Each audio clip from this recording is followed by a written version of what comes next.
जी अस्सलाम वालेकुम। मेरा चंद मेरा मक्खन मेरी मलाई 458 रुपये हुण पेट्रोल नवा पवाई तो हजे तक साढ़े जहाज़ भी उन्होंने नगाए ने रेट फिर इन्हें वधाता। हजे वधिया नहीं सी साढ़े मुल्क च तेल पिया सी ते इन्हें वधाता सी। बस हुण पुराने पाकिस्तान के मज़े चखो। मेरा चंद ए इमानदार पंप है अब्दुल्ला पेट्रोलियम, इन्होंने सानू तेल की टैंकी फुल कराई पुराने रेट ते। थैंक यू मेरा चंद मेरा मक्खन मेरी मलाई।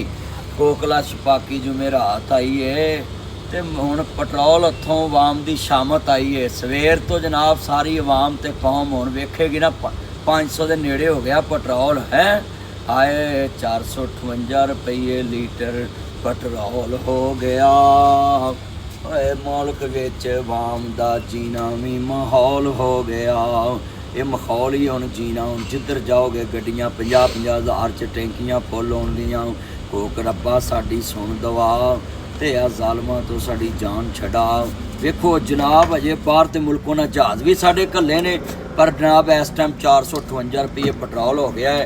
कोकला छपाकी जुमेरात आई है आ पेट्रोल तो आवाम दी शामत आई है। प्यो वाली रोटी खानी औखी हुई है। चाह की पकावा लोको चीनी महंगी हुई है। रोटी पूरी करिए या बिल तारीए दसो केड़े खूह विच छाल मारीए। सोच सोच वाल उडे जिवें टिंड कीती नाई है। कोकला छपाकी जुमेरात आई है। महंगाई इत्थों आवाम दी शामत आई है। बस हुण पै गई ठंड। 2 करोड़ रुपया नसीम शाह नूं जुर्माना पिया है। हुण आवाम नूं किड्डा वड्डा टीका लगा है। हाँ जी निशा पोमी किधर गया तू हुण? किधर गया? जिहड़ियां दे प्रोग्राम बढ़ गया है।